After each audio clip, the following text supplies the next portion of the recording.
Comment vous qualifiez cette alliance voulue par Éric Ciotti avec le Rassemblement national? Je la trouve consternante et contre nature. Consternante parce que les Républicains, le parti Les Républicains, c'est le parti qui est le parti héritier d'une certaine façon du parti de l'UMP, du RPR pour un certain nombre de gens qui sont républicains.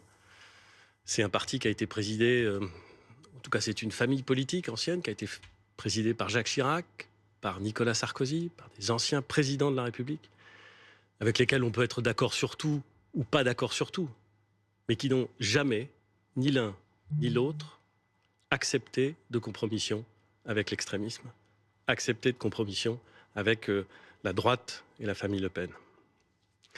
Et Éric Ciotti jette cette histoire à la poubelle et se lance dans un ralliement, dans un accord dont je comprends qu'il n'est pas un accord d'appareil, dans une combinaison pour, au fond, trahir cette histoire.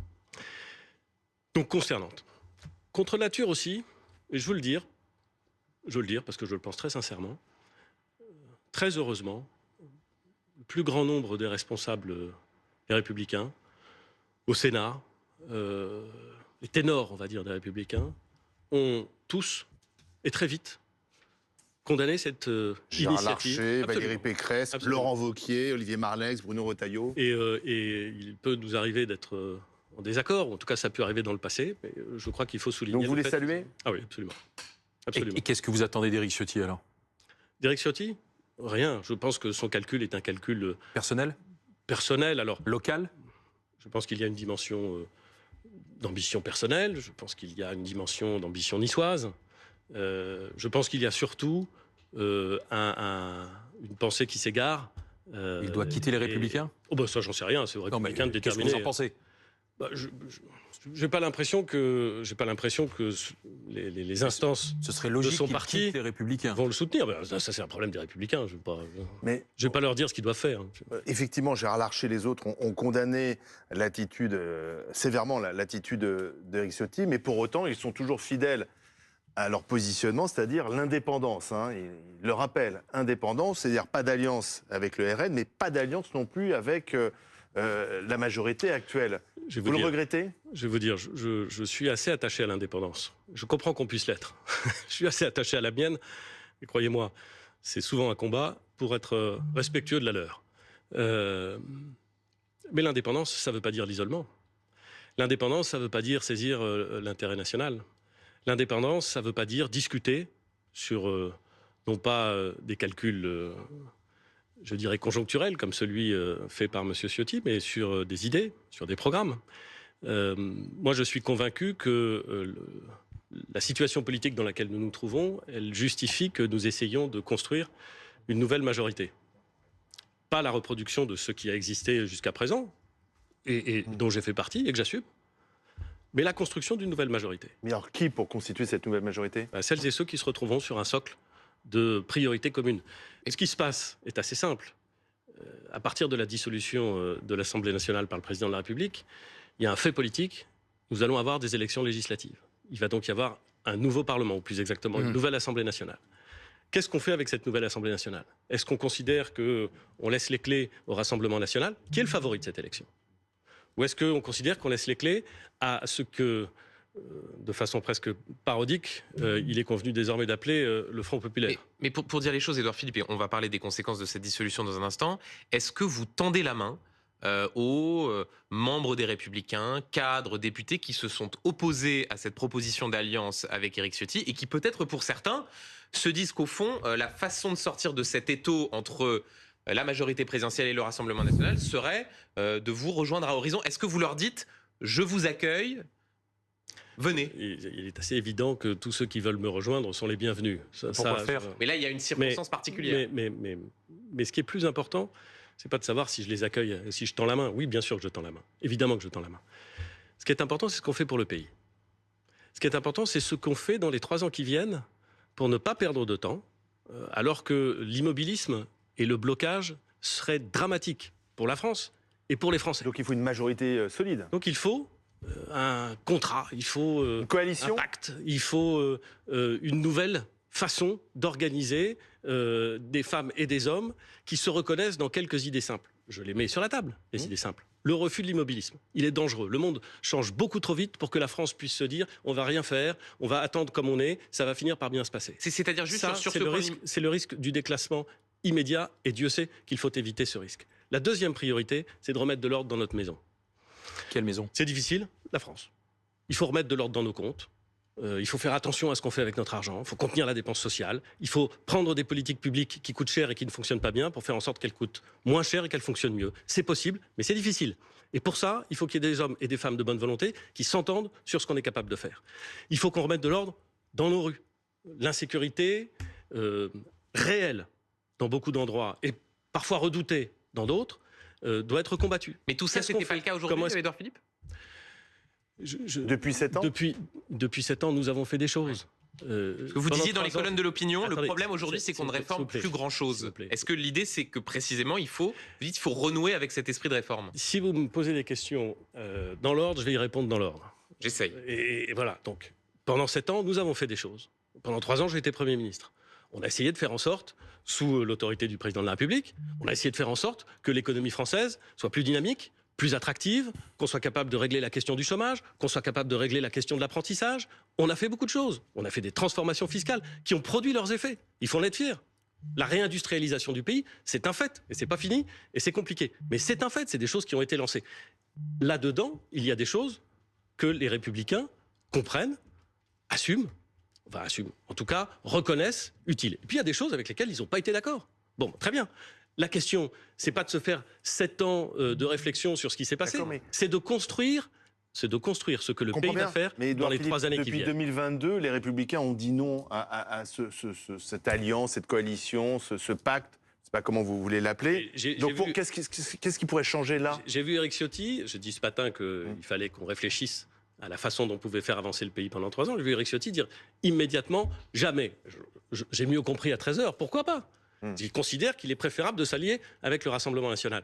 Je constate qu'il y a énormément de Républicains qui ne croient pas cela et qui l'ont dit. Et je trouve ça extrêmement respectable et je les salue. Mais maintenant, qu'est-ce qu'on fait? Qu'est-ce qu'on fait? On essaie de construire quelque chose avec eux pour lutter contre les trafics. Pendant ces 2 dernières années, ces 5 dernières années, bien sûr qu'il y a eu des initiatives pour essayer de faire en sorte qu'il y ait moins d'insécurité. Mais on sait que c'est difficile. Il va falloir faire d'autres choses. Est-ce que ça passe par une politique pénale plus ferme? Est-ce que ça passe par une réforme au sein de la justice? J'ai toujours considéré, je l'ai toujours dit, que c'était le maillon faible du système régalien. C'est la fin du en même temps. Je ne sais pas si la fin du en même temps. C'est une politique plutôt de droite que vous préconisez, avec des élus de droite. C'est plus le en même temps, gauche et droite réunis. En tout cas, je considère que la solution n'est pas dans la reproduction de l'architecture de la majorité telle qu'elle a été conçue en 2022. Je pense que la décision de dissoudre prise par le président de la République ouvre une nouvelle phase. On peut très bien se dire cette nouvelle phase, ce sera du désordre, ce sera de l'immobilisme, ou ce sera le Front National d'un côté ou LFI de l'autre. Moi, ça n'est pas ce que je veux. Et donc, je m'engage, je me bats, je vais faire campagne pour des candidats Horizon qui veulent construire, avec ceux issus de la majorité actuelle et avec d'autres, une nouvelle majorité. Et si vous étiez à côté de la plaque, pardon, Monsieur le Premier ministre, parce que vous êtes parti de Matignon, Marine Le Pen est retournée au 2e tour de l'élection présidentielle, encore plus haut. Le Rassemblement national est arrivé avec 88 députés. Le Rassemblement national fait 34% aux élections européennes. Vous voudriez que j'arrête de me battre pour mes idées? Vous voudriez que je fasse comme Monsieur Ciotti? Pas du tout. Je dis simplement que les Français, est-ce que finalement ils ne disent pas Édouard Philippe, la majorité et tout ce beau monde sur le côté? Mais c'est leur droit le plus strict. Et donc vous êtes à côté de la plaque et vous n'écoutez peut-être pas le message qui est envoyé par les Français. Mais ça n'est pas vous qui le direz. Ce sont les Français qui votent. Et moi, je leur parle. Oui, je suis français aussi, je vote. Mais je sais, évidemment. Enfin, non, mais pardon, mais on est d'accord. Je ne veux pas vous dénier ce droit-là. Au contraire, je le respecte très sincèrement. Mais ce que je dis, c'est qu'il faut envoyer un message à toute la classe politique en disant finalement, vous, on vous a tous essayé et il y en a qu'un qu'on n'a pas essayé. Qu'est-ce que vous déduisez de ça? Vous déduisez que c'est bon, très bien. Surtout qu'il n'y a plus d'élections. Mais non, moi je pense qu'il y a des élections à venir. Il faut être encore plus à droite. Mais on a l'impression qu'ils ne vous croient plus, les Français. Je leur propose de construire une nouvelle majorité. Je propose à celles et ceux qui se retrouvent dans un message de transformation, d'ordre, pro-européen. Là, ils ont l'Europe. Mais il n'empêche, monsieur, d'abord, un certain nombre de gens ont dit non. Il y a aussi beaucoup de gens en France qui pensent que sans l'Europe, on sera moins fort, que l'Europe, ça n'est pas un problème, c'est un élément de la solution. C'est sans doute pas toute la solution d'ailleurs. Je pense qu'il y a énormément de choses qui dépendent de nous, et pas seulement de l'Europe. Vous écartez l'idée quand même qu'on assiste peut-être à une vague qui porte le Rassemblement national au pouvoir, Mais une vague qui a commencé vous commentez... qui peut se terminer par une majorité absolue dans 3 semaines pour Jordan Bardella et Marine Le Pen. Je vous ai dit possible. tout à l'heure que la lecture que je faisais de l'élection européenne, c'est que le Rassemblement national avait gagné et qu'il était le favori. Bon, c'est pas parce que quelqu'un avec qui je suis en désaccord est le favori que je vais arrêter de me battre. Au contraire, c'est maintenant qu'il faut y aller. C'est pour ça que je vais faire campagne pendant 3 semaines, hyper activement, sur les plateaux, mais surtout sur le terrain, parce que j'aime ça et parce que je considère que les candidats horizons doivent être défendus parce qu'ils apportent des choses. De quel côté vous faites campagne, c'est ça? C'est avec Emmanuel Macron, sans Emmanuel Macron, je veux pour construire Emmanuel une nouvelle Macron. majorité avec ceux avec qui j'ai travaillé en bonne intelligence pendant 7 ans, mais pas seulement avec eux, parce que je pense que ça ne suffira pas de reproduire ce périmètre et cette façon de faire. Il faut changer, il faut tenir compte de ce que les Français ont exprimé. Ils se sont exprimés, écoutons-les et proposons d'autres choses avec une base politique plus large pour pouvoir avancer plus vite. Édouard Philippe, je crois savoir que vous avez déjeuné avec le président de la République pour notamment préparer cette campagne des législatives à venir. Il y a quelque chose qui me frappe quand je vous entends là depuis le début de cette interview. Vous assumez de dire, et de fait les sondages le montrent, que le Rassemblement national, Jordan Bardella, sont les favoris. Bah, c'est ma lecture. C'est votre lecture. Le président de la République dans le Figaro Magazine dit j'y vais. C'est une interview qu'il donne, voilà, qui paraît dans les colonnes de l'hebdomadaire. Il dit j'y vais pour gagner. Et il dit même, voilà, je vais m'investir à fond dans la campagne, je vais faire 3 interventions par semaine. Il est dans une forme de déni du rejet qu'il suscite, le président de la République. Monsieur Duhamel, pourquoi est-ce que votre question part de quelque chose qui n'est absolument pas incompatible? Le RN est favori, et je peux assez bien concevoir que le président ait envie de gagner. Oui. Et alors? Il n'y a pas de sujet là-dessus. Je considère que le RN est favori, mais moi je vais me battre. Et vous pour que croyez ce à la soit pas celui qui gagne. C'est-à-dire que juste, Édouard Philippe, le 9 juin, les Français infligent une sanction comme rarement on en a vu. Le Rassemblement national fait près de 32%. La candidate de la majorité que vous avez soutenue, on a vu les images au Havre, elle fait 14%. Ouais. Et le président de la République dissout, et 48 heures après, il dit « j'y vais pour gagner », comme si au fond, 3 semaines après les Européennes, les Français allaient déjuger ce qu'ils ont dit aux Européennes. D'où cette question de savoir s'il n'y a pas une forme de déni de la part du président de la République quand il dit « j'y vais pour gagner ». D'abord, vous lui poserez la question, parce que je ne suis pas responsable de ce qu'il dit. Je peux comprendre ce qu'il dit, et je viens de vous expliquer que quand on était un responsable politique, on n'y va pas. On ne croit pas que les élections sont jouées d'avance. Bon, si on pense que les élections sont jouées d'avance, il faut faire autre chose. Mais vous dites qu'il faut faire différent. J'ai un tout petit peu d'expérience, probablement lié à mon âge qui devient, au fur et à mesure des années, un peu plus grand. J'ai un tout petit peu d'expérience.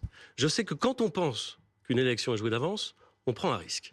Donc, moi, je n'ai jamais considéré qu'une élection était jouée d'avance. Et puis, surtout, on ne se bat pas simplement parce qu'on pense qu'une élection est gagnée ou perdue. On se bat parce qu'on croit à des choses. Moi, je crois que notre pays se trouvera plus mal si c'est le Front National qui est au pouvoir. Je le crois sincèrement. Et je pense que notre pays se trouverait plus mal si c'était le prétendu Front populaire. Je dis prétendu Front populaire parce que je trouve cette expression...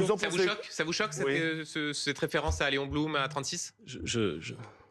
Vous connaissez la remarque de Karl Marx. Pardon de citer Karl Marx, c'est pas exactement ma famille de pensée. Enfin, néanmoins, l'histoire ne repasse pas les plats. Non, c'est pas tellement ça. Il dit l'histoire se répète. La première fois, elle est tragique. La deuxième fois, c'est une farce.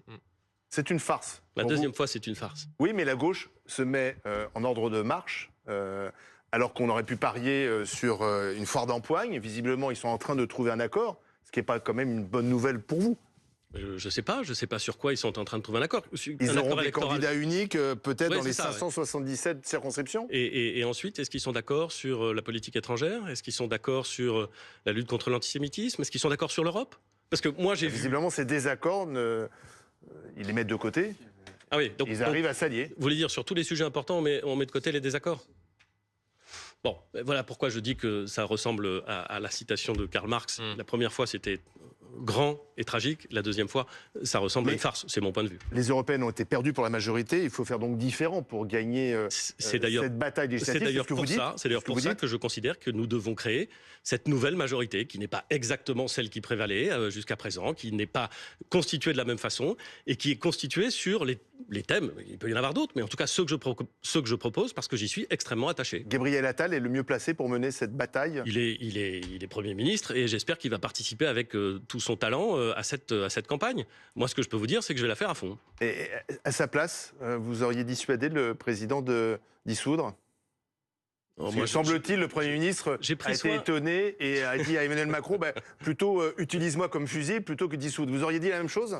J'ai pris soin de garder pour moi ce qu'en général je pouvais recommander au président de la République. Parce qu'il vous suit assez rarement? Assez rarement, c'est vrai. Oui. Alors là, il va vous Donc, ça suivre. fait- dans- oui, attendez, parce que c'est intéressant, il va vous suivre dans ce que On vous verra. préconisez ce soir Écoutez, sur mais BFM TV. arrêtez de me poser des questions. Parce que demain, il tient une Arrêtez conférence de de me presse. poser des questions auxquelles seul le président de la Alors, mais République. moi, justement, Je j'ai une réponds. question pour revenir à ce qui suscite tous ces débats, à savoir la dissolution.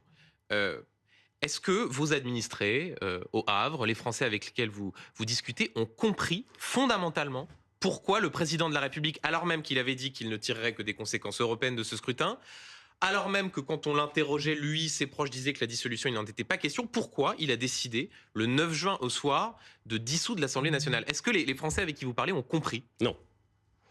Ils n'ont pas compris. Et ça suscite chez eux, en tout cas chez ceux que j'ai rencontrés, j'en ai rencontré quand même beaucoup depuis dimanche soir, de l'étonnement, de l'interrogation, parfois de la colère. Pourquoi de la Et- colère? De la colère, parce qu'il y a beaucoup de gens qui pensent que c'est prendre un risque considérable de voir le Rassemblement national accéder au pouvoir. Bon. Donc il y a de l'incompréhension, il y a parfois de la colère, il peut y avoir pour certains de l'amertume. J'ai l'impression que vous parlez de vous, là. Non, non, je vous non. dis les Vous, choses. vous êtes telles dans que ça. l'incompréhension, dans la colère Ouais, moi, je suis dans le combat. D'accord. Moi, je suis. Voilà, c'est un fait Donc en politique. colère. Et alors, que Non, répondez-vous? je vais vous dire, je m'énerve assez peu et j'essaie de contenir les accès de colère qui pourraient me saisir.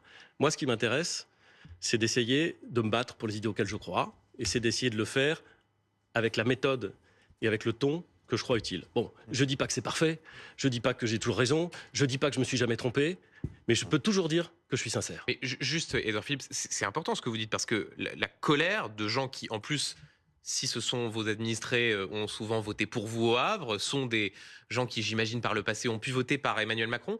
Pourquoi il y a cette colère et est-ce que, au fond, il y a cette idée que le président jouerait un petit peu avec le feu? On a eu, je sais que vous n'aimez pas ces expressions, c'est ce que vous avez dit ce matin sur RTL, apprenti sorcier, pompier pyromane, mais voilà, cette idée au fond qu'il y aurait une sorte de coup de poker avec le risque que dans un mois, Jordan Bardella arrive à Matignon. Est-ce que c'est aussi cette colère et ce risque auquel vous pensez? Écoutez, encore une fois, vous l'avez dit vous-même, le président de la République s'exprimera. J'espère qu'il expliquera, pour que les Français l'entendent et le comprennent, les raisons qui ont conduit à cette dissolution. Ce que je sais aussi, et que je peux dire sans hésiter une seconde, c'est que redonner la parole aux Français, c'est jamais une mauvaise chose. Dans une démocratie, on n'a pas peur du vote des Français. Quoi qu'ils choisissent derrière. On n'a pas peur du vote des Français. Et je crois que le président de la République n'a pas peur du vote des Français. Et il a raison. Donc on n'a pas peur du vote des Français. On explique les choses, on se bat pour ses idées, on espère convaincre, on espère mobiliser. justement, Mais on n'a pas peur du vote des Français. Et donc redonner la parole. Et donc redonner la parole aux Français n'est pas une mauvaise chose. Mais dans un contexte quand même très particulier, nos finances ne sont pas bonnes, on a été dégradé par une agence de notation, on voit que les taux d'intérêt de la dette progressent. Est-ce que c'était le bon moment de créer une instabilité politique? Encore une fois, c'est une décision qui appartient au président de la République. C'est lui Et qui par rapport aux l'expliquera. enjeux, C'est lui qui l'expliquera. notamment aux enjeux financiers. Les enjeux, ils sont là. Le fait que pendant trop longtemps, on a laissé dériver et prospérer une forme d'addiction française à la dépense publique, le fait qu'aujourd'hui notre dette est très élevée, pour des raisons qui d'ailleurs parfois s'expliquent très bien, parfois sont plus considérables, mais parfois s'expliquent très bien. Le choc du Covid a conduit en effet à une augmentation assez considérable de la dette publique. On sait Et toutes assez les bien dépenses pourquoi. étaient justifiées? Avec le recul, maintenant, on peut... C'est plus facile à dire maintenant que sur le moment. Avec le recul, avec le recul. En tout cas, ce qui est certain, c'est que ce niveau de dette est un sujet. Ce niveau de dette crée une fragilité française, une dépendance et une forme d'atteinte à notre sécurité et à notre souveraineté. C'est ce que je crois. Je le crois profondément. Je n'ai jamais compris, jamais, ceux qui pensaient que le sujet de la dette n'était pas un sujet ou qu'il n'était pas grave. Je le dis, c'est pas toujours hyper populaire, parfois ça l'est. Je crois qu'il y a beaucoup de Français qui savent qu'il ne faut pas être dans une approche strictement comptable. Je sais bien qu'on n'est pas là pour dire qu'il faut que ce soit à la virgule près, peut-être. Ce que je dis, c'est que l'argent public, c'est important. Et qu'un trop haut niveau de dette publique, c'est une faiblesse. Et c'est une faiblesse pour la France. Notre Et je État-providence pense que nous ne devons est pas menacé. accepter ces faiblesses. Notre État-providence, notre système à la française est menacé, justement, Mais je pense que notre système est menacé, mais ça n'est pas simplement notre système social qui est menacé. C'est d'une certaine façon notre capacité à réagir à des crises. C'est notre capacité à faire des choix et à les financer. Ce sont nos marges de manœuvre. C'est un peu techno de dire les marges de manœuvre. Mais quand il y a un problème, c'est mieux de l'aborder avec des marges de manœuvre que sans. C'est mieux de l'aborder avec un peu de liberté qu'avec beaucoup de contraintes. Et tout le monde sait ça. Tout le monde sait ça. C'est pour ça que... Alors après, c'est très difficile de réduire la dépense publique. Je le sais. Moi, j'ai essayé de la contenir. J'ai pris parfois des décisions difficiles. Pourquoi c'est En 2017, difficile, en fait? bah parce que Une bonne raison de ne pas faire des économies? je vous dirais assez volontiers, et je m'excuse de cette comparaison, que globalement, pas tout le monde, pas tout le temps, mais globalement, notre pays, depuis 50 ans, écoutez, c'est pas compliqué, j'ai 53 ans. Je suis né en 1970, le dernier budget en équilibre, c'est 1974. 74, ouais. Ça fait 50 ans. Et bon, bah. On vit au-dessus de nos moyens. Depuis 50 ans, nous avons une forme d'addiction à la dépense publique. Et pourquoi je dis une addiction? Parce qu'à chaque fois qu'il y a un problème, alors même qu'on sait que c'est un sujet, on en demande plus. On se tourne vers l'État. Très exactement la définition d'une addiction. Donc il faut que nous contenions la dépense sociale, qui est la plus grande partie de l'augmentation de cette dépense. Et c'est pas simple, mais il faut le faire. Il faut que nous prenions Pas toujours très populaire. Non, c'est vrai. C'est vrai. Mais sur la Mais il popularité, faut le faire quand même. par exemple, il faut assumer aussi de dire, et le président de la Attendez, République je sera voudrais sans doute interrogé Pardon, là-dessus. monsieur Duhamel, je voudrais juste terminer. Oui. Contenir la dépense sociale, prendre les politiques publiques où on dépense beaucoup d'argent et qui ne fonctionnent pas bien. Quoi, par exemple? La politique du logement, 40 milliards d'euros. 40 milliards d'euros et objectivement une politique qui ne fonctionne pas parce qu'on a des normes qui sont incompatibles avec les objectifs qu'on s'est fixés, parce que il faut reprendre tout ça. Et c'est redoutablement compliqué. Mais si on ne le fait pas, on ne pourra pas consacrer les moyens qu'il faut aux sujets qui sont Mais vous en plus avez déjà importants parlé dans quand vous notre étiez à Matignon. Qu'est-ce qui vous a empêché de le faire à Matignon pays. alors Je me Le permets président de la République? je me permets de, mais non, je me permets de vous faire observer qu'en Il y a eu le 2017, Covid, effectivement. 2018 et 2019, nous avons Oui.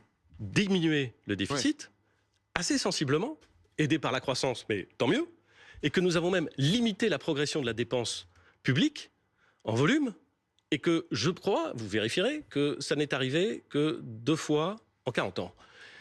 Je ne l'ai pas fait parce que je suis plus intelligent que les autres, je l'ai fait parce que je suis très inquiet du risque que cela pose pour notre pays. Et ensuite, on a affronté le Covid. Et le président de la République a bien fait de dire, pendant le Covid, Le quoi qu'il en coûte. que la situation était tellement complexe et tellement risquée qu'on ne pouvait pas laisser les Françaises et les Français seuls face à cette situation, qu'il fallait donc accompagner financièrement. Et il a eu parfaitement raison. Alors évidemment, c'est facile aujourd'hui de dire « oui, mais ça augmente la dette ». N'empêche qu'il a eu parfaitement raison. Vous évoquez la dette, on voit les conséquences de cette dissolution depuis dimanche soir. Non seulement un certain nombre de cours de bourse s'effondrent, aussi ce qu'on appelle le spread, c'est-à-dire l'écart des taux d'intérêt entre la France et l'Allemagne, qui n'a jamais été aussi élevé depuis quelques années. Est-ce que vous dites qu'il y a un risque financier à ce que le Rassemblement national arrive au pouvoir et que la France se retrouve dans une situation similaire à celle de la Grèce, par exemple? Est-ce qu'il y a un risque financier? La France, c'est un grand émetteur de dettes. Alors, ça veut dire, c'est le terme pour dire qu'en fait, on emprunte énormément. C'est même le plus gros emprunteur de toute l'Europe continentale. Donc, on emprunte énormément. On arrive sans problème aujourd'hui à emprunter. L'État français, il place sa dette, comme on dit, sans aucun problème. Sans aucun problème. Il la place un petit peu plus cher aujourd'hui qu'il y a 2 ans, parce que les taux d'intérêt ont augmenté. Il la place un petit peu plus cher. Et surtout un petit peu plus cher que les Allemands. Qu'est-ce qui fait qu'on arrive encore à emprunter? D'abord, la richesse française. On est un pays endetté, c'est vrai. Mais on ne va quand même pas non plus oublier qu'on est un pays extraordinaire, avec des entreprises extraordinaires, avec des Françaises et des Français qui ont de l'initiative, avec une création de richesse, avec un patrimoine exceptionnel. Donc la France, parce qu'elle est la France, peut continuer à emprunter. Puis la deuxième chose, c'est qu'elle est regardée, à juste titre, par tout le monde, comme un pays sérieux. C'est-à-dire comme un pays qui, certes, a une dette publique importante, mais qui rembourse ses emprunts quand c'est nécessaire, qui a une stabilité politique et qui tient les engagements qu'elle prend. Tout élément d'instabilité sera un élément de fragilité. Ça, c'est vrai. Et l'arrivée au pouvoir du Rassemblement national sera un élément d'instabilité. Vous avez dit je pense qu'on va mesurer aussi cet aspect-là. Oui. Vous évoquez l'instabilité, sans faire de politique fiction, parce que je sais que vous n'aimez pas en faire, comme la plupart des politiques d'abord. Si, j'aime bien en faire, mais en général, j'en fais quand j'écris des livres. D'accord, Dans des et donc romans. pas sur les plateaux de télévision, mais j'essaye quand même. Il y a un scénario, le 7 juillet au soir, c'est-à-dire le deuxième tour des élections législatives, où l'Assemblée nationale est ingouvernable. Encore Où plus vous avez- qu'aujourd'hui. Encore plus qu'aujourd'hui, où vous avez 3 blocs. Un bloc Front Populaire assimilé, un bloc dit central et un bloc du Rassemblement national. Dans ce cas-là, que se passe-t-il? Certains disent, au fond, l'étape institutionnelle d'après, il n'y aura pas d'autre choix pour Emmanuel Macron que de démissionner. Vous avez raison, j'aime pas la politique fiction et je sais pourquoi. Parce que quand on commente ce qui pourrait arriver, on oublie de se battre pour faire en sorte de gagner. Et donc moi, je ne vais pas m'abandonner et me perdre dans la politique fiction. Je vais faire campagne tous les jours, sur le terrain, sur les plateaux de télévision, partout où je pourrais, pour faire en sorte Et une que fois ce scénario, ingouvernable. que vous décrivez n'arrive pas. Mais D'accord, mais il faut dites- toujours anticiper aussi quand on fait de la politique. Et parfois anticiper le pire. Il faut être dans le combat. Mais justement, vous dites, je suis dans le combat. Il y en a un autre qui est dans le combat, et on le comprend, c'est le président de la République, Emmanuel Macron. Demain, il tient une conférence de presse, il a dit qu'il allait parler 3 fois par semaine. Je crois que ça a été démenti. Mais alors, veux plus poser il la sera question. très présent. Mais est-ce que déjà cette, parlé est-ce que- dimanche, il est-ce que parlera cette demain. présence, ça risque pas d'être repoussoir et de pousser davantage les électeurs vers le Rassemblement national? Est-ce que c'est pas un rejet de la personne d'Emmanuel Macron aujourd'hui? Je pense que nous gagnerons si nous essayons de faire en sorte que ce que nous disons est entendu. Mais le nous, c'est qui? C'est tous ceux qui se retrouvent dans la démarche que j'ai évoquée tout à l'heure. Donc, c'est un mais- certain nombre donc de il gens faut qui sont qu'Emmanuel issus de la Macron majorité parle et actuelle soit et très peut-être présent dans d'autres. cette campagne. Je ne suis pas sûr, pour être honnête, que il soit complètement sain que le président de la République fasse une campagne législative. Pour une raison claire, c'est qu'il est président de la République. Comme il est président de la République, il peut évidemment exprimer une préférence. Il est un acteur de la vie politique, bien entendu. Mais il est aussi président de la République. Et il est président de la République dans un moment où, de toute évidence, les institutions vont être soumises à des turbulences. Mais ça se cristallise aussi autour de sa personne Ce aujourd'hui. qui me paraît donc justifier qu'il soit totalement, complètement, sereinement président de la République. Et pas chef de file d'une campagne législative. Pas de meeting, par exemple. Il me semble naturel qu'il dise des choses. Ouais. Et franchement, personne ne peut lui contester ni la légitimité, Surtout ni c'est lui même... qui a décidé de dissoudre. Mais je pense que il faut qu'il soit très président aujourd'hui. Je vous avais par exemple entendu dire, quand il était question d'un éventuel débat proposé par Emmanuel Macron à Marine Le Pen, que cette proposition était surprenante. Je crois que c'est le mot que vous aviez utilisé, on est d'accord. Là, dans ce cadre, si, comme certains le semblent l'esquisser, il y a cette possibilité d'un débat. Est-ce que là, vous dites, pour le coup, c'est une élection nationale, donc il y aura une forme de clarification à voir ces deux visions s'opposer, ou est-ce que là encore, institutionnellement, dans l'épure de la Ve République, ce n'est pas au président de la République d'aller faire ce type de Le débat? président de la République fera comme il l'entend, et c'est lui qui choisira le degré. Franchement, je ne vois pas comment je pourrais répondre à votre question. Ce que je crois, très sincèrement, je vous l'ai dit, je pense que compte tenu de la période dans laquelle nous vivons, il faut que le président de la République soit au-dessus, complètement au-dessus. C'est ce que je crois. Mais est-ce Donc je vous réponds.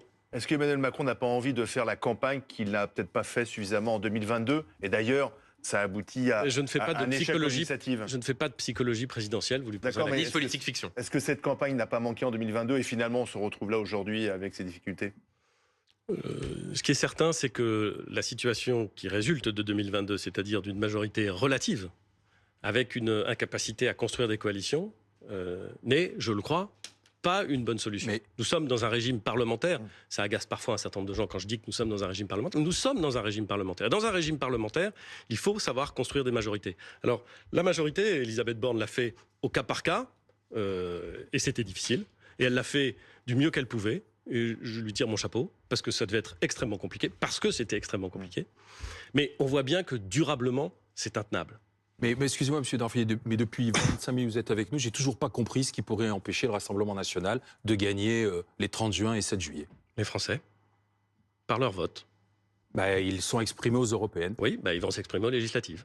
Mais j'ai l'impression... Et qu'est-ce que vous voulez que je vous... Pardon, Mais dans ce que vous avez dit, comprenez j'ai pas, pas moi, je comprends entendu, pas votre j'ai question. pas entendu d'idée forte aujourd'hui venant d'un ancien Premier ministre qui puisse dire voilà le barrage républicain, voilà ce sur quoi je m'engage, voilà pourquoi Je les vous ai Français dit- seraient dans l'erreur en votant Rassemblement national. J'ai toujours pas compris, je Je l'ai pas vous ai entendu. dit que je voulais construire comprends une pas. nouvelle majorité.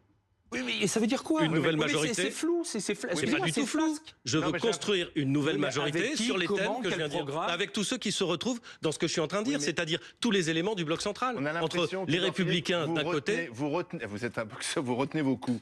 Je ne C'est-à-dire que c'est retiens pas peut- mes coups. Si, parce Je que dis c'est les peut-être- choses le parce plus que- directement possible. Oui, parce que Je c'est veux peut-être- construire une nouvelle Oui, mais majorité. c'est parce- Je veux le faire avec toutes celles et ceux qui ne veulent pas du Front National et qui ne veulent pas du Front Populaire. Je veux le faire avec tous ceux qui pensent que nous devons absolument bouger, que nous devons rétablir de l'ordre.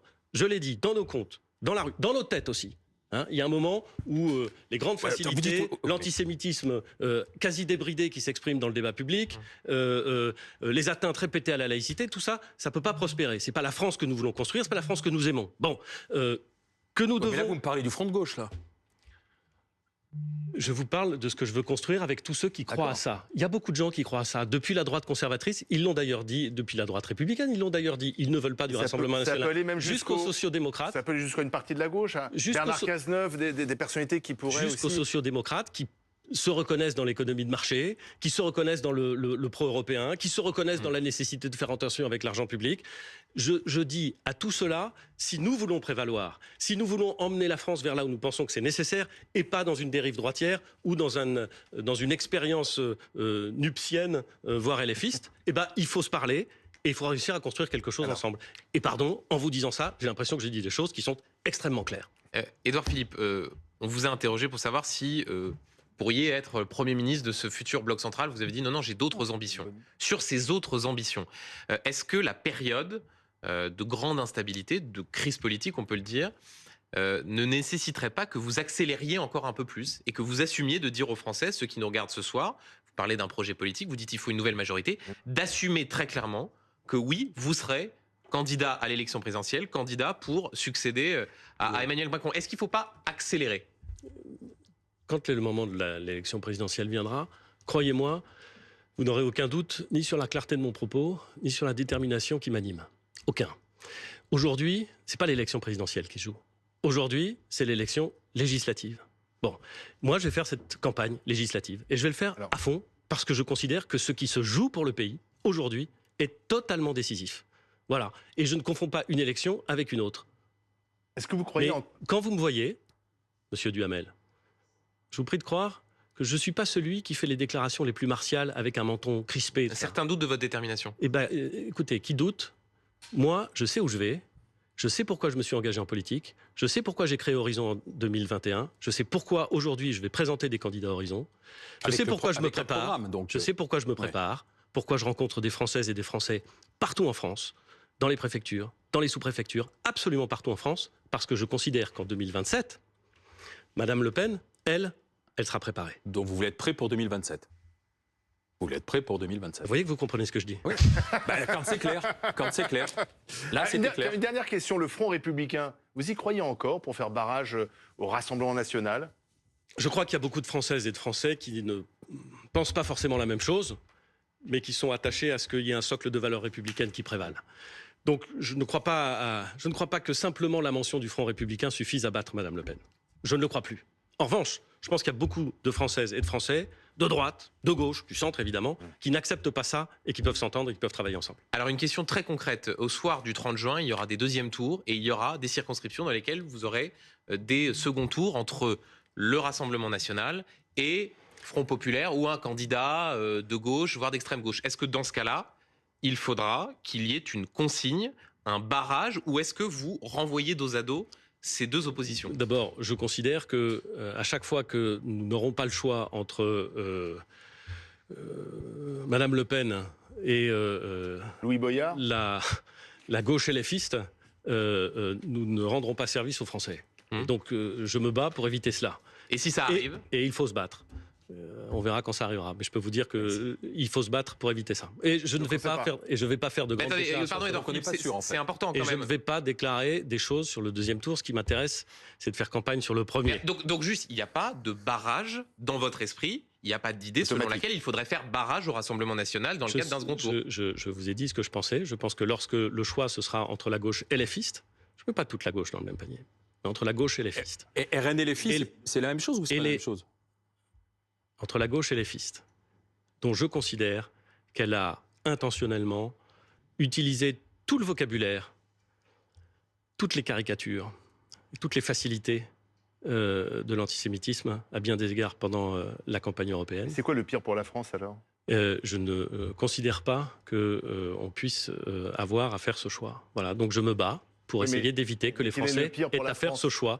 Et je me bats Mais ce tous les choix jours. existera. Mais ce Voilà. choix existe. Ce choix existera pour les Français, ils devront le trancher. Peut-être dans quelques circonscriptions. Et quel est le pire? Je vous dirai le moment venu. Mais encore une fois, la pire façon de faire campagne pour ces idées, c'est de commander celle des autres. Merci Édouard Philippe, merci Monsieur le Premier ministre.